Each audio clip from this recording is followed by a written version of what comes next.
But now there's another thing going on, because this is separate but relevant, because if you look at the front page of the Telegraph, you'll see this big picture of an excellent newsreader called Martine Croxall. And I'm hoping we've got the clip of this, OK? So this is what originally happened on the news. London School of Hygiene and Tropical Medicine has released research which says that nearly 600 heat-related deaths are expected in the UK. Malcolm Mystery, who is involved in the research, says that the aged, pregnant people, women, and those with pre-existing health conditions need to take precautions.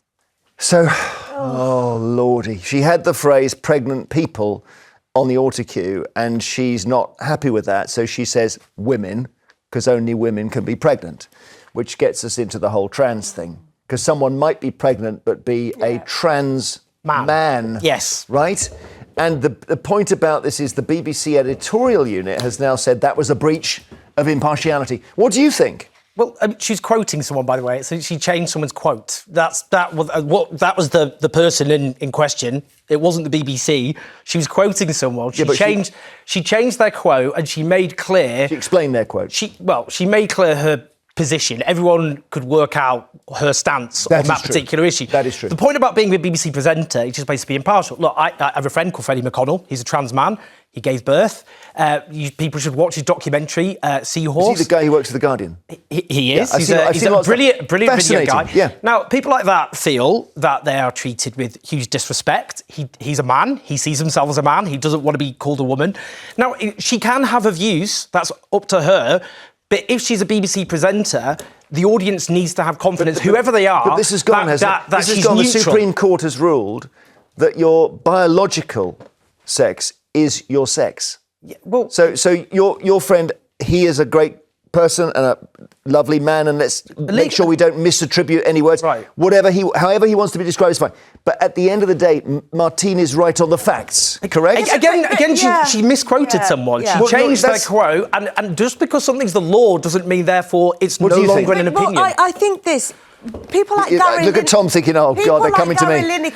People like Gary Lineker were removed from the BBC because of their personal opinions, OK? Now, if you work for the BBC and you're reading an autocue and it's been agreed, you've got to read the autocue. You can't just start putting your own personal opinions in there, because you have guidelines and they're editorial guidelines. Wow. So if you don't want to follow them, then don't work for the BBC. Interesting. What do you think? I think exactly that. You've got to do, if you're the BBC, you read what the BBC tell you. But she was, I'm guessing here, I don't know the situation, I haven't spoken to her.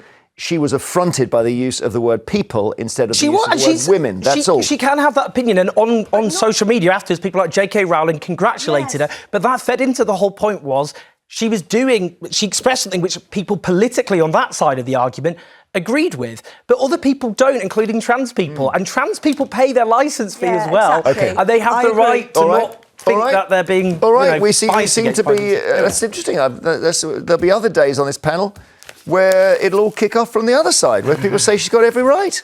Because in the end, it's a factual. If you're reading the news for the BBC, that is an impartial organisation, supposed to be. Yeah, but people get things wrong on the autocue. You don't read them out if they're wrong. Yeah, but again, she was quoting someone. Do you think she was being impartial by... All right, I think we'll call that a score draw at the very least. All right.